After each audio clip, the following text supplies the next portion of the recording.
You're listening to Not the Sermon with Eric and Jamie. All right, what's going on, Sermonauts? Are you expecting them to answer? Yeah. You can't hear them, Eric. I mean, You can only hear us. I can. I've been hearing voices for You're like, what's up, Sermon Us? You just kind of waited for a They live- response. Oh, I was They live hoping in his you would head. jump in. You know, like my back still hurts from carrying the entire You know, last I think episode. I used that joke earlier in this season of episodes. I think you stole it from Yeah, me. I might have. I don't know. I've been known for stealing bad jokes. Dude, I listened to a cool podcast. You're not supposed to rep other people's podcasts on our podcast unless they pay Jamie. Well, I wasn't You're going to mention breaking them. rule. Well, I'm number actually lying. 12A. It wasn't a cool podcast. It was actually a rather boring podcast, but it was an interesting episode where a well-known megachurch pastor was outed for stealing stuff from other pastors and not attributing to them. Is this?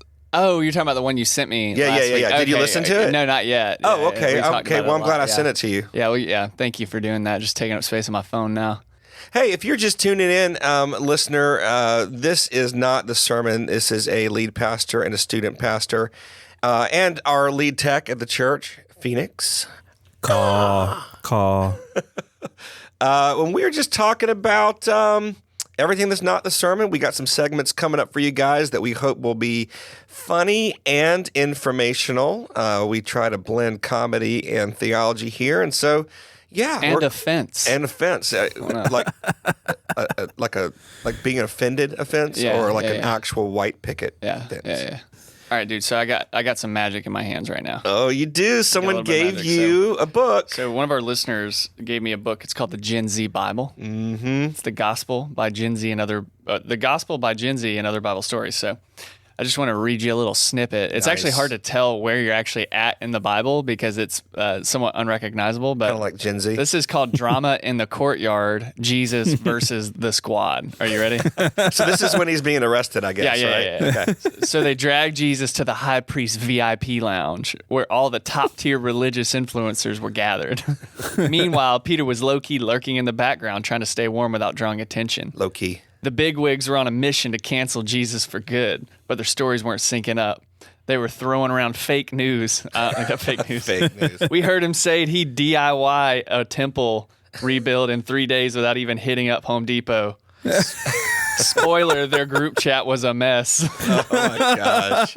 A little snippet. That's been fun to read the past couple. I think it might actually be on my new preaching translation that I use. Dude, it's actually really engaging. Like I really considered it like a joke, the Gen Z Bible, and I get it does exist to be funny, I'm sure. Yeah. But like listening to it, it's really engaging and fun to read scripture. That's what people said about the Passion Translation. I actually think this one's probably better translated than the Passion Yeah, Translation. like some of it's over the top, but some of it's actually really good. Yeah, pretty funny. Pretty Good funny. stuff. So what's going on with you, man? Oh man, I don't know what's going on. Oh, you and I have a cool opportunity right after the recording of this podcast. Dunkin' But Donuts? not me. Yeah, not Phoenix. Sorry, you weren't invited, buddy. Is the Dunkin' Donuts like gold VIP party Yeah, thing? I yeah. know you've been swiping a lot there recently. That's it. all, No, all he that's- really talks about. that's not Guys, it. every day he comes in with like a new piece of Dunkin' Donuts paraphernalia. Like yesterday he was wearing a hat and we're like, okay, Jamie, tell us about the hat. You know, it's so scary to me how you can lie so effortlessly. My wife says the same thing. It's wild. Listener, I've not been to Dunkin' Donuts in 5 years, I think. What's so effortless is how you're lying about that, Jamie. No, I don't Dude, think I have. Bro, someone put the camera on it. He's wearing the VIP shirt right now. Golly. Dude. That's scary, man. That's It really is. scary.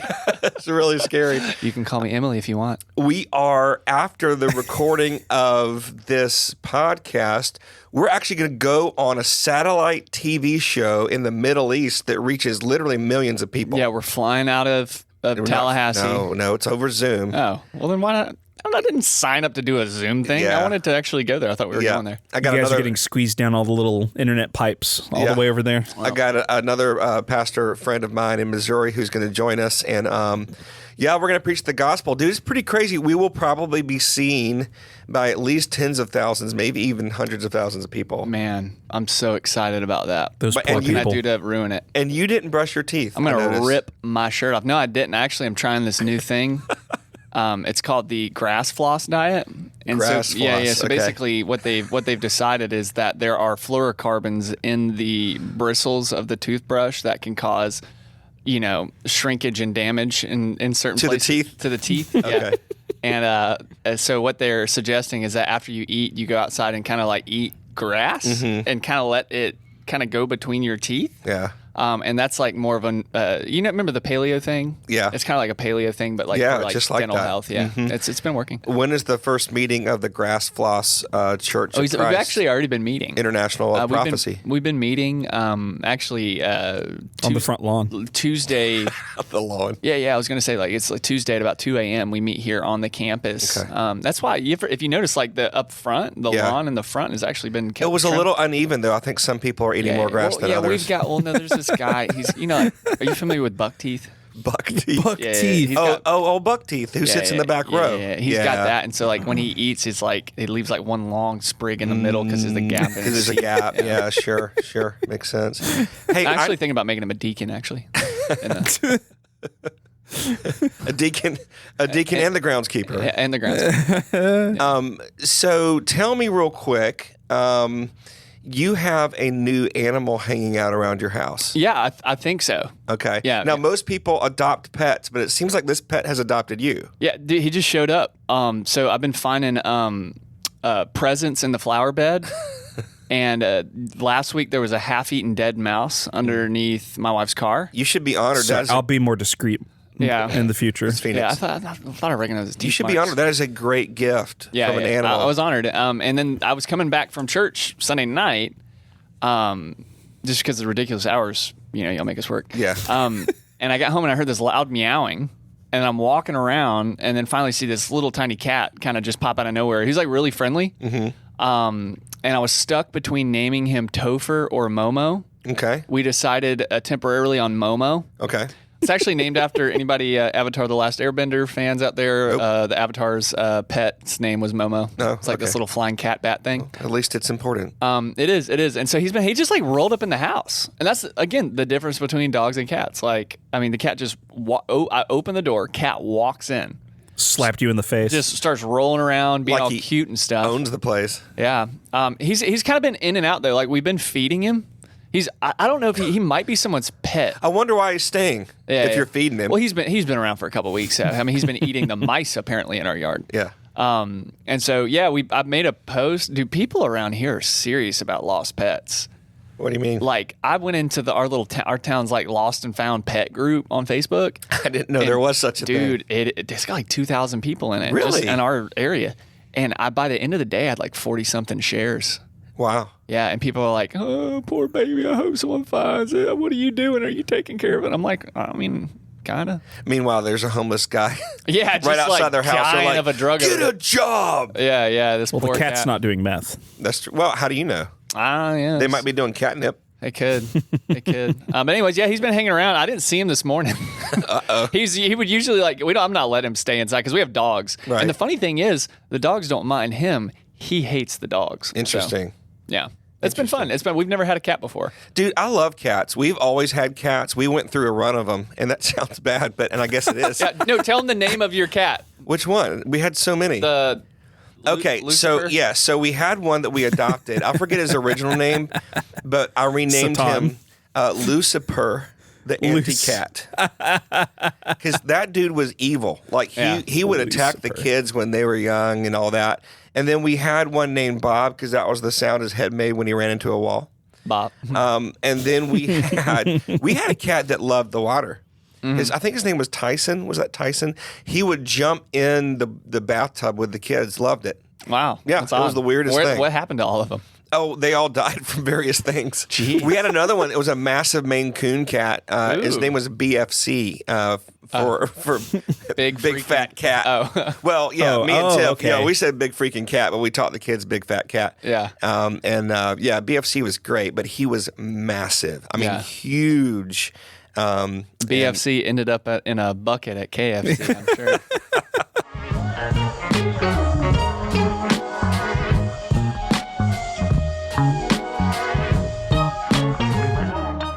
All right, we are starting All right. our first segment of today, and this is called "The Bible Says What." Say what? The Bible says what? Say what? It's the idea of that we're just going to look at some of the scriptures in the Bible that are like, wait, what? The Bible say what? The Bible says what? So, New drinking game listeners, take a shot every time they say Bible says a what. shot of what, But Phoenix? not while you're driving. Whatever the Bible says. Communion grape juice. That's right. Okay. Welch's only. So, can I go first, Eric? Is that cool? Yeah, All right. yeah. I've got a verse. I just thought this was funny. I remember reading this not too long ago in the Gospels, and just started laughing. So this is Mark chapter 14, 51 and 52. I'm reading the New King James Version of the Bible. Yeah. It says, now, this is, by the way, the context. This is Jesus is being betrayed right now by Judas. The guards have come to arrest him. Peter, it doesn't say it in Mark. It says it in another gospel that it was Peter that cut off the ear. We later, again, another gospel says it's Malchus, cuts off his ear. And then Jesus says, hey, why are y'all doing this illegally in the middle of the night? Here we go. Mark 14, 51 and 52. Now, a certain young man followed him, having a linen cloth thrown around his naked body. And the young men laid hold of him, and he left the linen cloth and fled from them naked. Whoa. So here we've got one of Jesus' disciples. We don't know who it is. It's not named. It does say a certain young man. Yeah. And he put on his outer coat, his cloak, Without his inner coat. without any underwear or anything underneath. And He's in a bathrobe. Exactly. He's basically out there in a bathrobe. And then when the guards come after him, they pull his coat off. Yeah. He's completely naked. Yeah. And he runs away naked. Yeah. I wonder if the guards were like, like Right. that's how he got away. I'm sure they're looking They at were each other shocked. like, Yeah. why is this? First of all, here are my questions. Why did this guy, was he sleeping? And then It all of a was in sudden, the middle of the night. I know, well, that's what I'm thinking. Maybe he was sleeping, and the disciples were like, "Hey, get up! Jesus is praying. He's asking us to pray." So he just threw on his robe. Was he a disciple? Well, it says a certain young man that followed him. Yeah. Right now, some scholars think that this is actually Mark, who wrote, this gospel, which is most likely the account of Peter. And so, but we don't know who it is. But yeah, it says there was a young man that followed him, that followed Jesus. I don't know if he was one of the 12 or not. And then what's funny to me is that why did Mark include this in the gospel? like if let's just say Mark wrote this. And it was Peter though that provided the information. He would have named him. Well, that's what I'm saying. Peter like, hey dude, make sure you put in when Jerry showed up to prayer with just an outer garment, and we were all giving him a hard time because we could see through it in the moonlight. But then, when they arrested Jesus, they pulled it off and he ran off naked. Can you believe it? I'm sure Peter was like, dude, you've got to put this in. Yeah. We've got to make sure that this is remembered. It's like, but don't name him. Don't name him. Like, we don't want to go too far. A certain man. I don't get. What do you think, Eric? What's the deal? That's a weird one. I've always read that too and been like, man, what a side quest that was. Like, why were you not wearing any underwear? Like, was it the guy in the group that always brags about going commando until it just goes wrong? Like, I've had those friends who are like, oh, never wear underwear. Like, was he known? Yeah, was that something he was known for? Was his name like Bare Butt Bradley? Is that what they called him? And then they were like, oh, they did afterwards. Bare Butt Bradley never wears underpants. Ha ha ha. Naked Ned. Yeah, naked Ned. Too. I don't know if I'd want to see a naked Ned. And then all of a sudden, like he gets found out. He gets literally exposed. And see, here's the thing. Like, if some of you are listening to this and you're thinking, Jamie and Eric, y'all shouldn't be talking about it's in the Bible. Yeah. Like, why sure. was it included in there if they didn't want us to talk about it? So it is also, I mean, theologically speaking, here we go. You could show up to a prayer meeting in your pajamas with no underwear. It's biblical. It's biblical. It's a biblical thing. It is. It is. I wouldn't do that, but Why not? It's biblical. in case someone comes to arrest you and you Rip your cloak off. naked. Rip your clothes off. Yeah, Yeah. it's true. So yeah, that's my. He could have also been on drugs. If this That's was in what Joe modern, Rogan would say. Yeah, if well, this was in think about modern it. times, it would have been a great episode of Cops. I was gonna say, think about it. Why? Bad boys. Why What you is gonna it? do? that the first thing that people do when they're tweaking is take off their clothes. I wouldn't know. Is that a thing? Yeah, Probably because they get hot. They get hot. Well, they think like of all the things going on in their life, they think their clothes are the problem. And so maybe this guy was one of those. Maybe he had a little too much fun over at the burning bush or something. Yeah. I don't know. No, really and truly, he was probably like invited to this prayer meeting Last minute. He's Yeah, like, I'm in my yeah. pajamas. I'm like, well, come on, no, this is an important thing. And then he shows up, gets stripped down, and he goes home. He's like, dang it. Let's talk about him. How did he feel? We're laughing at him. Well, and when he came home, Yeah. right, whether he was a young man still living with his parents or whether he had a wife, Yeah. like how did he explain that? Like he comes in late Comes at home night, in the naked. might of the night, naked. Goes straight to the shower, and And his his- wife is like, what is going on? Where have you been? He's like, okay, I was with Jesus, and they arrested him. Yeah. Keep going. Like right? this, she's like, Bradley, this better be good. He's like, you will not actually believe what happened. You said you were going to pray. Oh, that's wild. See, babe, I was. Why are you naked? See, about that. And then she's like, I have been telling you not to only put on your outer robe. I mean, nudity in Greek culture was also didn't have nearly as much weight as it does nowadays. Did it though? That's true. Did it? That's true. Yeah, But people we were running around naked all the time. Yeah, back but then. bro, Wait, this were you was there? But bro, this was Jerusalem. This wasn't Greek culture. I was going to say, this is Jerusalem. Yeah. So anyway, that's my odd Bible verse. Bible says what? Bible say what? All right, what's yours, man? So my verse, I've been reading Jeremiah. And I... Dude, last episode when you started spelling Jeremiah with a G, that made me laugh so hard. yeah. I didn't hear it when we were recording. I'm surprised you haven't accused me of actually meaning that yet. No, I know What you're Jamie likes joking. to do, guys, is he likes to identify pieces of humor, like say when I say something stupid intentionally, and he's like, "Dude, you're so dumb. Dude. You're like the dumbest guy ever." And I'm like, "Please don't make me brush your teeth again, Jamie."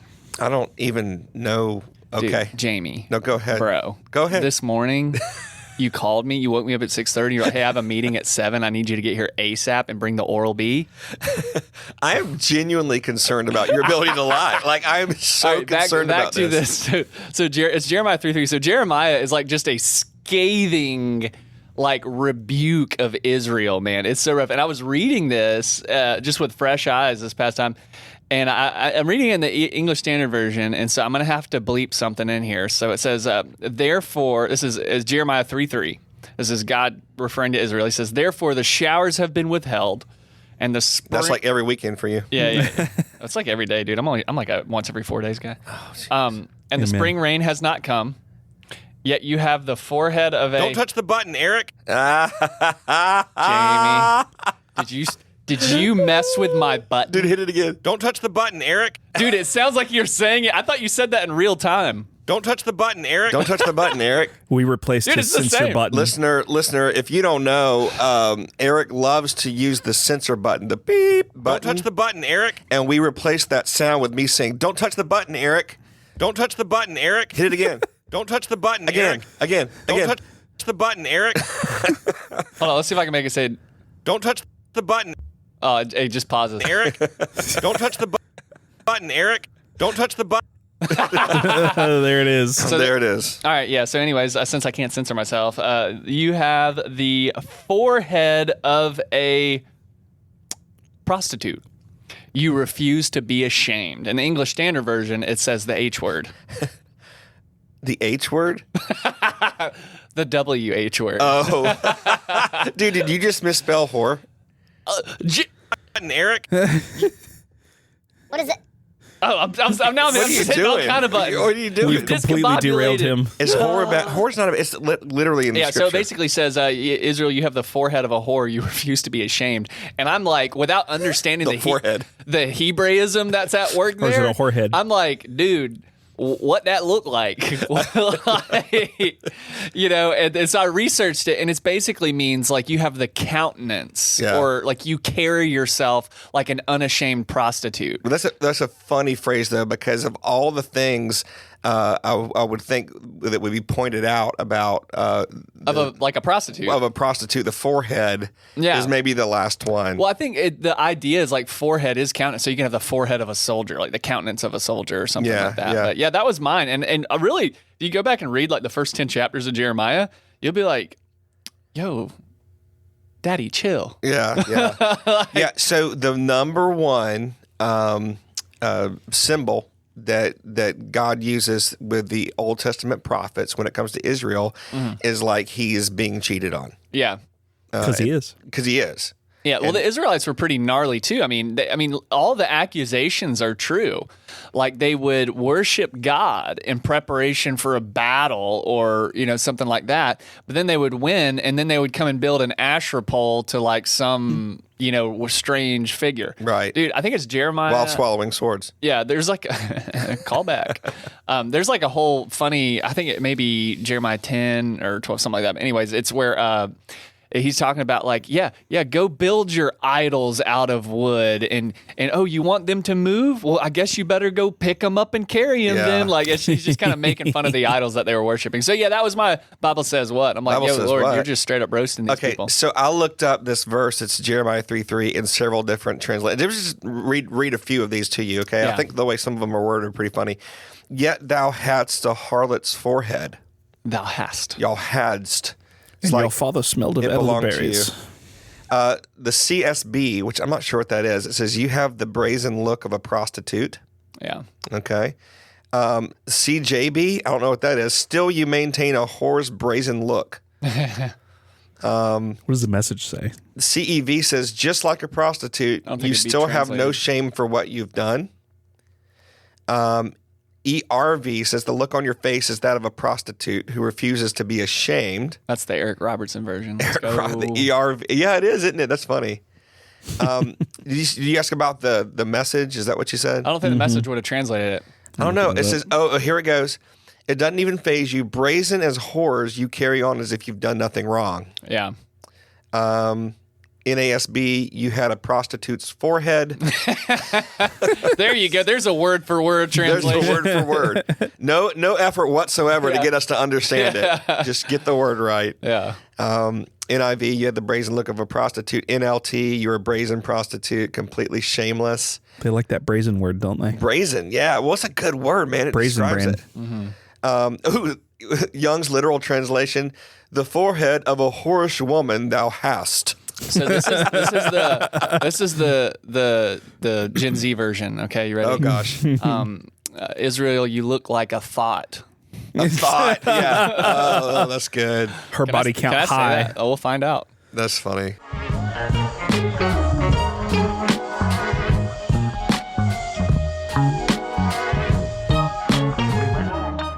All right, we are continuing, and Are we continuing? I don't know. Are we, Eric? Do you want? Or you just want to stop?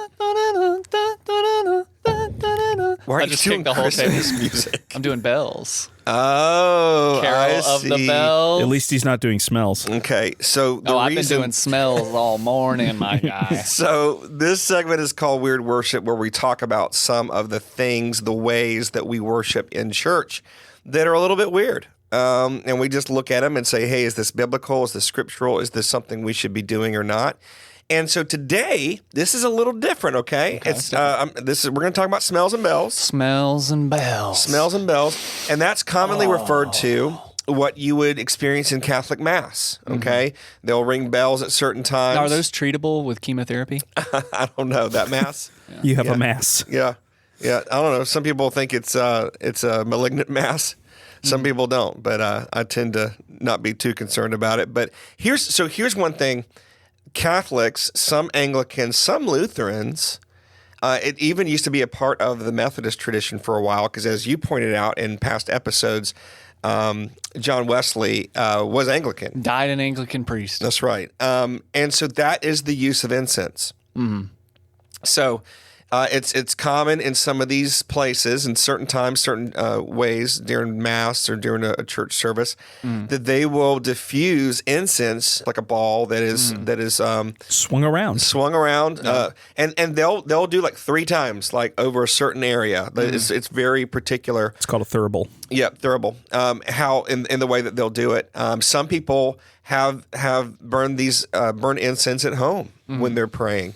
I found that in our modern evangelical, fundamentalist, conservative Christian circles, this is frowned upon.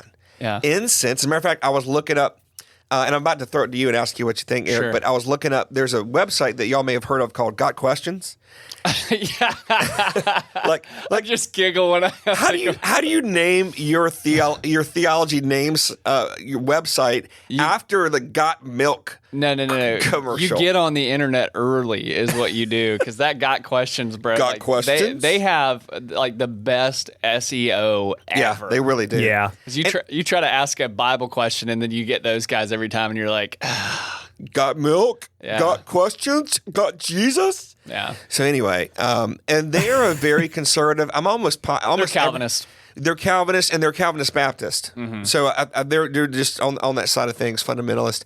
And so I looked up. I wonder what they're going to say about this, in preparation for this segment. And they're like, well, the Catholics burn their incense, but we just need to be careful because the Hindus do it.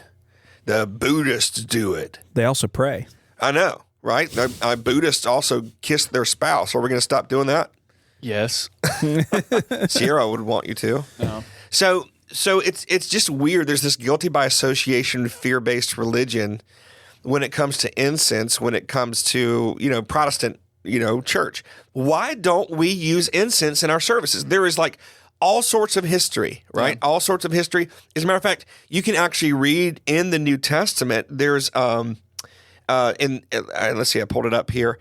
In Luke chapter 1, verse 10, it says the whole multitude of the people were praying outside at the hour of incense because they were burning incense. They were diffusing incense at the temple. Yeah. It was a common thing. So Jesus was involved in worship services where incense was being burned. So Eric, why is this weird worship, or is it weird that we don't do it? I think it's probably like weird.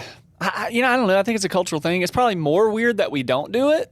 Like there was just a sudden cutoff. I mean, all it is like the East-West schism, or no, I'm sorry, not East-West schism. It's the separation of the Protestants from the Catholic Church. Like they didn't want to be anything like everything they do. We're not going to do. Right. Yes, pretty much. And so I think it was a reactionary thing to that Protestant split. Because you think about the Protestant and the Catholic Church, we do things fairly opposite from each other. Yeah. And how we teach and preach, how we do church in general. And I think probably the reason that we initially stopped doing it is because it came, like almost like a symbol of Catholicism that the Protestants were trying to get away from. Now, I'll be honest with you guys. I do it sometimes. I mean, I've got like incense at my house. Really? Yeah. I mean, you turn on some Bob Marley and no, the chants, the demons the enter Orthodox chants. But no. I mean, I have them. I've like used them before. I'll take them or leave them. Yeah. I mean, I think the big thing is I don't think we could agree whether or not we want to do like sandalwood or patchouli. Yeah. That would be the big thing. I'm more of a frankincense and myrrh kind of guy. Yeah. I like patchouli. Some people say it's a hippie smell. But I like it. It smells like unwashed armpits. Yeah. Oh no, it smells like you washed them with patchouli. Yeah. So I think now if you were to try to introduce it, you would just be like, "What are you doing?" Right. Right. It's called Haze for the Lights. Yeah. Well, I was about to say, I thought about that. I mean, like in a lot of modern churches, which we can't because of our fire suppression system, but a lot of modern churches, they do use haze. They do like dry ice and that kind of stuff that kind of create. But that's more about the visual, not about the smell. And I find it interesting that in our churches, we're okay with visual stuff, like finding Jesus through our vision, but not through our smell. And like, if we have all these senses, why are we not using all of these senses to remind ourselves? I mean, it's been proven, many times over in psychology that your sense of smell is the sense that's most closely tied to memory. Mm-hmm. And so I love the idea of like you smell the frankincense. You That's smell, so true. When I smell, like when Aubrey gets a new box of crayons and I smell that smell, I can remember where I was at in the first grade when I smelled that smell. Your junior year of high school. When you're still playing well, with they wouldn't let me have crayons for obvious reasons in high school. You'd eat them. I wouldn't eat them. Stick them up your nose. Yeah, pretty much. I've had surgery. I think it's interesting that like high church seems to involve a lot more of the senses. Yeah. Like I think of like they pray the rosary. Right. So it's like this tactile thing you do. Same with holy water, dipping your fingers in water. So it's more of like a whole body experience. I like that. And I think we are missing that in the Protestant church. They also have the worst preaching imaginable, though, too. That's true. That's true. They got to keep your brain occupied with other things. I've never been to like an Anglican I've never actually been in a Catholic service, but I've quite a few Anglican services and been like, wow, dude, that was life changing. Yeah. Those 15-minute homilies, they don't just do a whole lot for you, man. Yeah. It's not. But they do other things, though, that kind of supplement that. Like to them, the center of it's all about what the center of the worship right. service is. And for those traditions, it's usually communion. That's right. It's 100%. For us, the Protestants, the center of the service is the teaching. The teaching, right. So it's like that's what we do best, and that's what they do best. And more, the musical worship as well. And so that's why we give all of our time to those things. And, you know, at our church, we do communion once a month. And that's actually a lot for Protestant churches. I recently heard about a church that I asked the person who came from there, I was like, how often do they take communion? They were like, maybe once a year. Yeah, I did it once a year. Once a year? Really? In the Church of God, yeah. We did it once wild. a year, and it was usually around Christmas. Yeah, that's not enough. Yeah, That's definitely not. Yep. For something that Jesus said, do this as often as you eat and drink, do it in remembrance of me. I he feel was like every meal. There's a lot of people that don't practice ordinances. Like, Right. you know, like even in the Church of God, they believe in like foot washing. We were taught foot washing. Like, oh, this is an ordinance. This is what makes us Church of God. Never, ever did it in a service. Did it in training. Never did it in a service. Man, foot washing is one of those things that like it made sense in first century Israel, but it does not make sense now. Dog, I got a story for you. So at my ordination ceremony, it was actually really sweet. They had a bunch of older ordained men of God, women of God, whatever. Yeah. And they had all the younger people that were getting ordained that day, and they had they were like, all right, so we're about to do a foot washing, and you're going to partner up with an ordained minister and someone who's about to get ordained. And I was looking around, I was like, God, who's got the cleanest feet? And I was looking for someone like, please God, give me someone in their like 40s or something, and they're not a runner, they've got like soft toes or something like that. And I'm looking around. Well, you are known as the corn pastor. Everybody's everybody's getting paired up with people they know. I didn't really know a lot of people, and this is actually really sweet. This is like the oldest guy there. I mean, had to have been in his late 70s, early 80s. Comes up to me, puts his arm around me, he washes my feet, and I'm like, oh, this is so sweet. And then it's like time for me to do it, and I'm like peeling his sock off with the tip of my finger, and I'm like, oh, I don't know. And then it's just like everything you would expect an 80-year-old foot to look like. Oh, man. But he was a sweet guy. But that was the only time I ever washed feet. So there's a lot of stuff that in the Protestant church that we're like, oh, this is an ordinance, but we just don't do that. Like they love baptism and marriage, right. Baptism, marriage, and funeral. There you go. Protestant ordinances. Well, I don't know, as a lead pastor of a church, I don't know that I would try to introduce incense and using smells during the church, because I think it'd be so foreign for most of our people. Oh, yeah. But there is biblical. I just want to read a couple in verses the New here. Testament? Yes, Ephesians 5. Well, it's not instructional to say that we should burn incense, but it says, therefore, this is Ephesians 5, 1-2, as imitators of God, as beloved children. Therefore, be imitators of God and as beloved children, and walk in love as Christ loved us and gave himself up for us, a fragrant offering and sacrifice to God. So the idea here is that when Jesus died, his life was a fragrant offering, almost like burnt incense. Of course, in Revelation, the prayers of the saints goes before God like incense. And then Paul writes to the Corinthians and says that we are the fragrance of Christ. Yeah. And to those who are being saved, it's a good smell. To those who are perishing, it's a bad smell. It's a smell of death.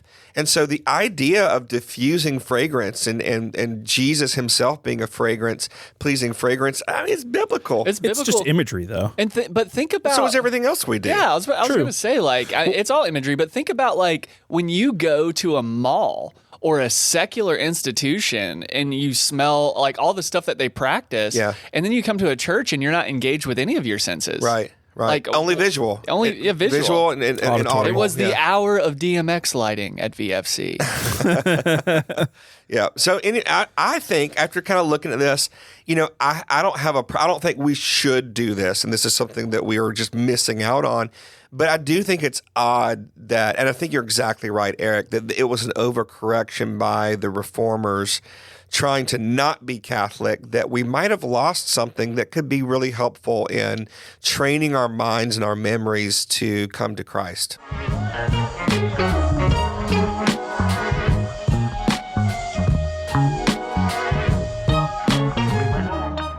All right, Summer Nuts, we're moving into our final segment called Pester the Pastor. I just want to do some. We'll sing Pester the Pastor like that. Are you all ready? Wait, it's not a quartet though. What is it with like what? Like just the same way we do Shady Theology. Ready. Me. There it is. Pester the Pastor. Yes, I like that. I'm glad you liked it. I'm stimming. Anyways. I don't even know what that means. It's like when you never mind. So I want to patch you real quick. This is something we hadn't talked about, and we may have to revisit it later, but social media ethics for Christians. Social media is it's a world we live in. Yeah. And I think the church is sort of required to address the fact that people are spending a lot of time in this somewhat alternate reality of life, this alternative sphere of life. Yeah. And what I found is that Christians can sometimes be some of the worst people on social media. No, you're right. I mean, they will literally just say anything they think, which is not something that they would do in a public and personal setting. And so I kind of wanted to open up the conversation and toss it over to you. How should Christians interact with the internet world? Because again, they stink really bad at it for the most part. Sometimes they're really good. Like I think I see Christians that are really good at engaging it.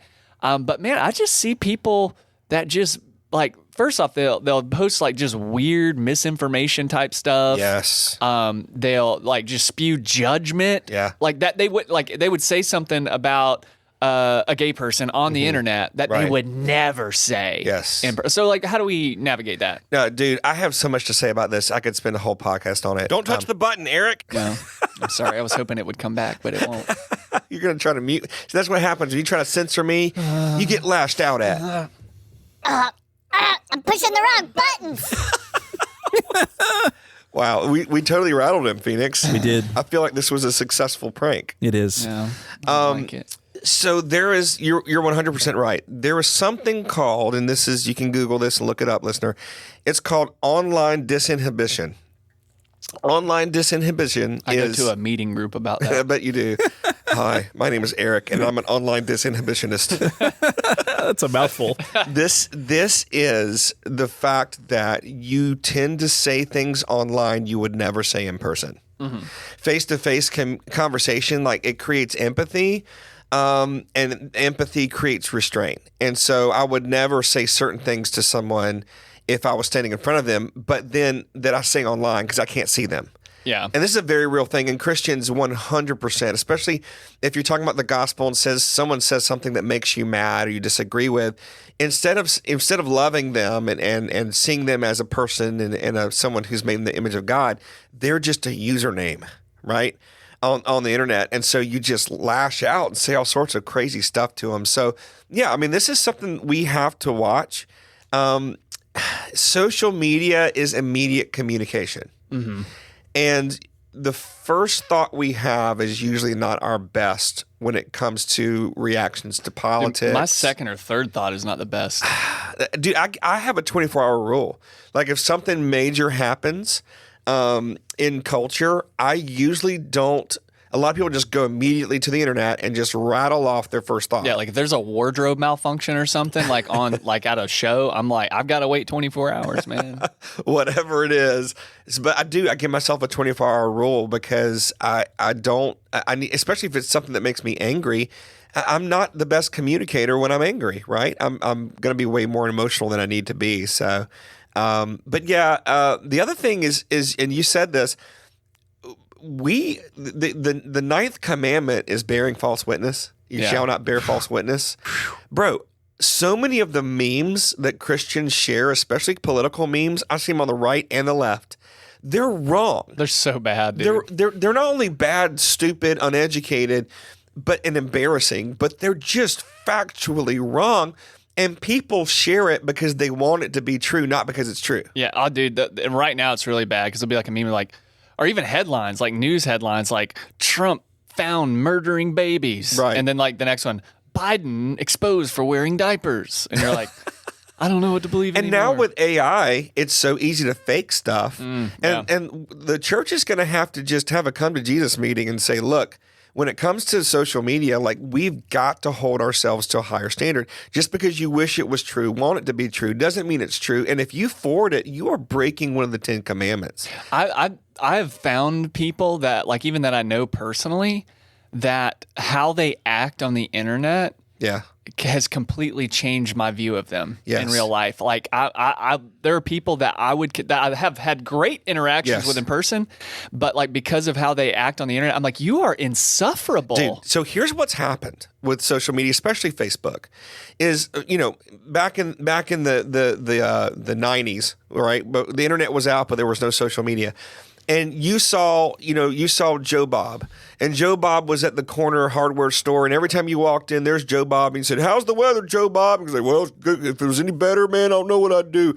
How about those Braves? Yeah, number one in the league." And so you have the small talk. Man, I like Joe Bob. Joe Bob's a good guy. Well, now you become friends with Joe Bob on Facebook, and Joe Bob's a filthy racist. And he's talking about the chemtrails turning the freaking frogs gay. Right. And you didn't know that because he was an acquaintance. He should have never been a friend. Yeah. But now social media has made him a friend. Yeah. And now you're seeing all this crazy stuff he's posting when it was fine when y'all just stuck to the weather and sports. Oh yeah, for sure. That's been my experience, man. It's hard to. It's difficult now. The younger generation is getting a lot better. I would say the two worst generations are the older generations, also referred to as boomer. Yep. Millennials are really bad too Yeah. about sharing dumb misinformation Yeah. and just putting their unneeded, unwanted opinion on the internet about Yeah. things. Like Yeah. you are literally. You remember the whole like literally Hitler? Literally Hitler. That was millennials. Yeah, Like yeah. everyone's literally Hitler. I'm like, actually, based on the definition of literally, they're not. Yeah, They're only- literally not Hitler. Only Hitler was literally Hitler. Yeah. No, it's getting pretty wild. So I encourage you guys, listeners, look, Pizzagate. We had to talk about Pizzagate. Pizzagate, yes. I'm probably just made a lot of listeners mad. Yeah, you probably just got us banned on some platforms by even saying it. Sorry. I love you, Zuckerberg. Look, don't post unverified information. Yeah. Like, don't do it. Proverbs 6:19 says, "A false witness who speaks lies is one of the 7 abominations of God." Ooh, there's only 7 and you're one of them. I mean, seriously, that is a big deal.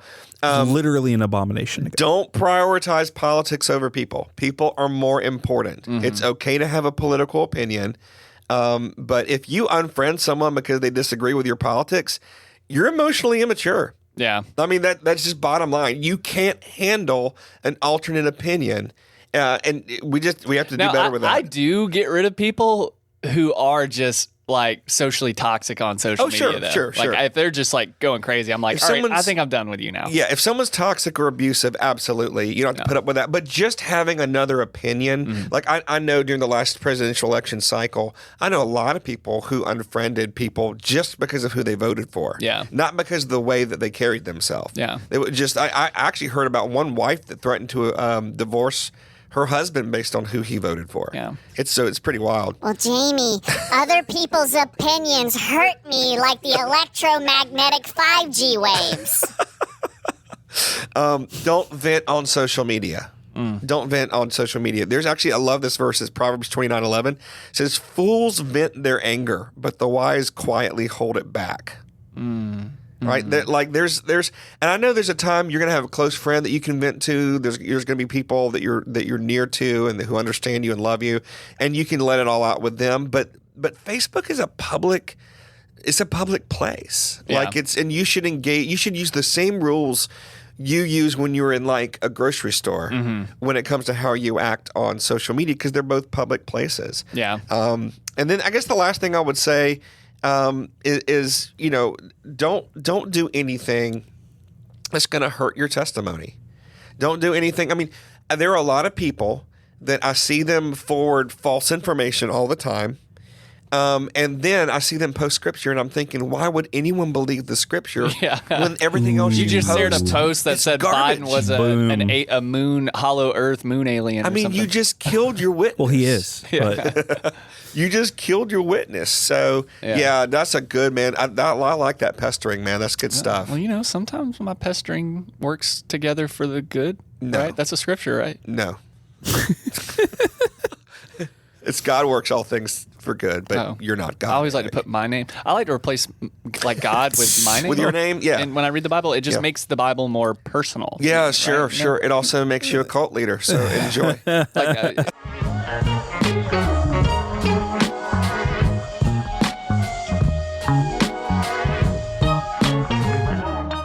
Don't touch the button, Eric. I'm not. Don't touch the button, Eric. Stop saying that. Don't touch the button, Eric. Hey, say that if you're stupid. Don't touch the button, Eric. He said it. I was trying to mirror it. Don't touch the button, Eric. Don't touch the button, Eric. Yeah. It's two different people. What happened, Jamie? Are you okay? No, You're a different person when you recorded that. Just don't touch the button, Eric. Oh, I will touch it. Don't touch the button, Eric. I can't wait to find out what awful raunchy thing I put in there for the next episode. Oh no, then I'll have to cut, right? Yeah. I'll You'll have to actually cut. have to censor it. Yeah. Well, hey, listener, before you go, we want to remind you, if you haven't heard already, we do have a live recording coming up May the 9th. It's a Thursday night at 7 o'clock. We've decided just to have it here at our church, Victory Fellowship Church. Thomasville, Georgia. Thomasville, Georgia. Woo, woo, woo, woo, woo, woo. No, we didn't replace that one. You can still use that one. Keep not being able to find it. There it is. So if you're in the Thomasville area or close by, Tallahassee, we have a lot of Tallahassee listeners.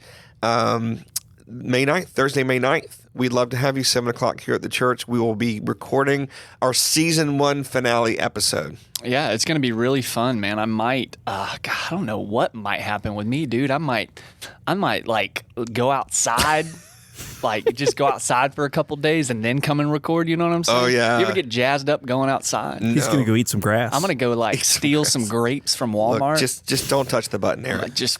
what a great ironic button to touch. I just want to end this. Thank you for listening to Not the Sermon. Don't touch the button, Eric. Don't touch the button, Eric. Don't touch the button, Eric.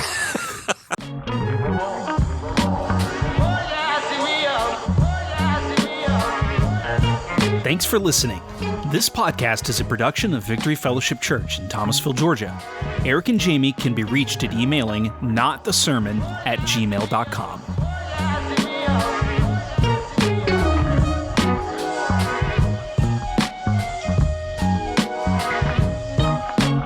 Father to the fatherless, defender of the little kids, gracious and compassionate.